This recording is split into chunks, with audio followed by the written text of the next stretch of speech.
Okay, we're about to begin our final panel.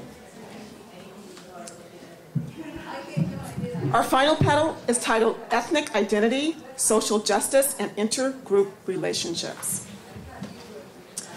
So all three of these scholars have produced research regarding student consciousness.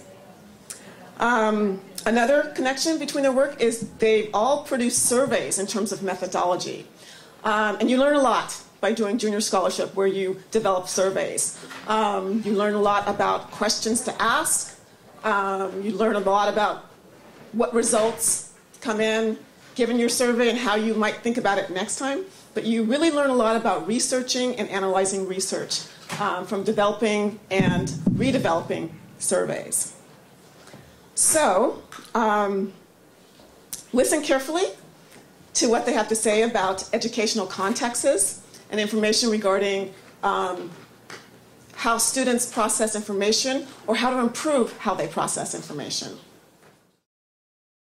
Our first panelist is Truong. She's a senior in sociology and American studies.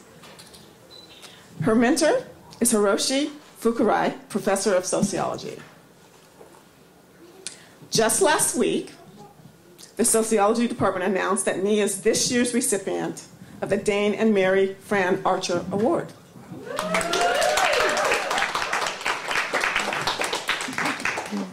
This is an award that is given for an outstanding paper about cultural differences. What can I tell you about Ni?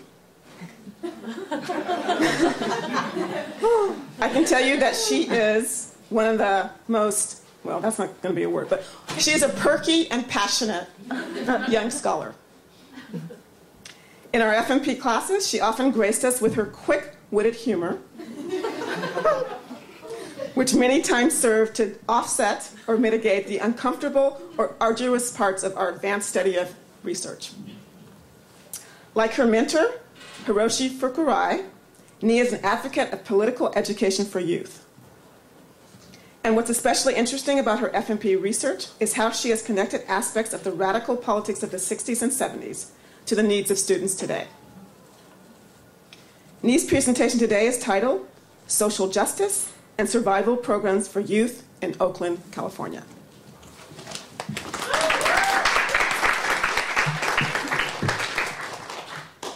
Hello everyone, can y'all hear me? I'm kind of sick, so thank you, Robin, for your kind words. I miss you. And Professor Fukurai, I'm kind of sad that you're not here today, but I forgive you since you're at a law conference. I guess that's more important, but I hope that I'm making you proud, because I know that you pushed me really hard, so I just hope that I live up to your standard. So thank you for everything. So again, my research focuses on, oh, my notes. My research focuses on the need for political education survival programs for youth in Oakland. And as a college student, I've always wanted to use my education more than just, trying to get a job when I'm done with school, but using it as a tool to transform the society, especially the community that I came from. So I decided to focus my research on something that I deeply care about, which is the importance of political education and survival programs for youth to improve the conditions of the youth in my community. As you may know, the news always portray Oakland as the most dangerous cities in the United States. So when I got to UC Santa Cruz, when I tell people that I'm from Oakland, people always say, oh, am I going to get shot when I go there? I know that they're joking around, but there's a lot of truth that lies within that. So when people think of Oakland, what do they think of? Violence, gangs, drugs, robberies. But here I'm just trying to show light of the beautiful history and the beautiful context and the beautiful struggles that the people in Oakland are living and trying to find ways to improve the conditions. Before I start my presentation, I'm just going to share with you a quote from one of my favorite authors. I entered the classroom with the conviction that it was crucial for me and every other student to be an active participant, not a passive consumer. Education as the practice of freedom. Education that connects the will to know with the will to become. Learning is the place where paradise can be created. So as Bell Hooks said, education is not more than just learning and being a passive consumer, but how can we use education to become active leaders in the community? So my research question is, besides the traditional education that students are getting at public schools, what kind of educational survival programs do low-income students in Oakland need to become successful, conscious, and active members in the communities? Before I go on about my research, I'm just going to give you some of the quick current problems that Oakland youth are currently facing. First, 4 out of every 10 students in Oakland fail to earn a high school diploma. Second, 43% of the juvenile probationers in Alameda County are from Oakland. And keep in mind that Alameda County is a very big county, consists of 13 big cities, which will include Berkeley, San Leandro, Albany, etc. Third, 10 public libraries are in the process of closing.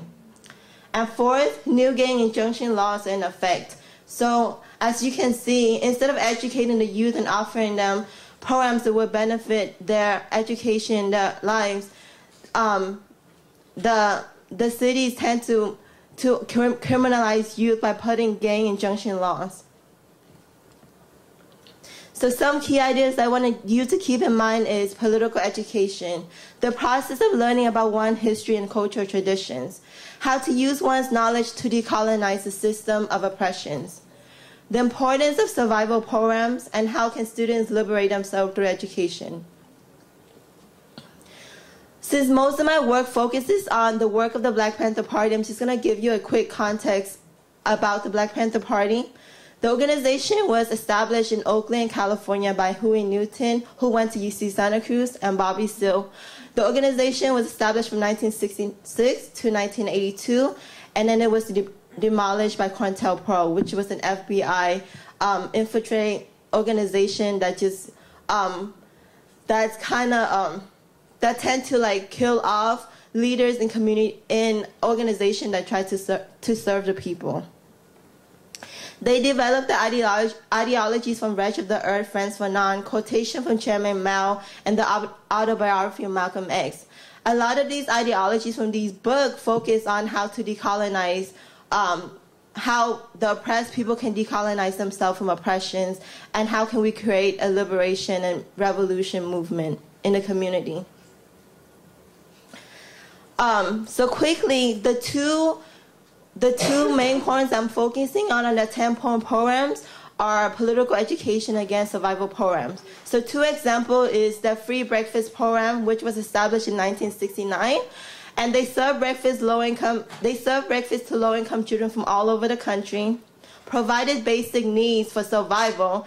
It doesn't take a genius to figure out that food is the most important nutrition that people need to survive. So, and then they also establish relationship with people in the program to create a stronger relationship in the community. So this is the political education aspect. They established an Oakland Community School in 1971, which was mostly led by Black female Panthers. They served students ages from 4 to 11. And these students, at the age of 4, were being educated on Black history, current events, and memorizing the 10-point program. So as you can see, most of these programs are not currently active in Oakland. So how can we try to bring these organizations back, or have the same method that we can place in Oakland or other communities? Before I go on, I'm just going to play a little clip. I'm sorry, technical difficulty. A clip from Lupe Fiasco. Where is it?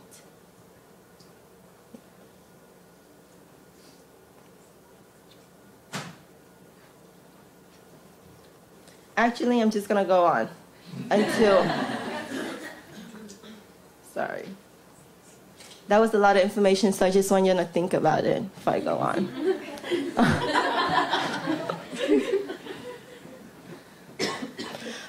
So going on to my methodology.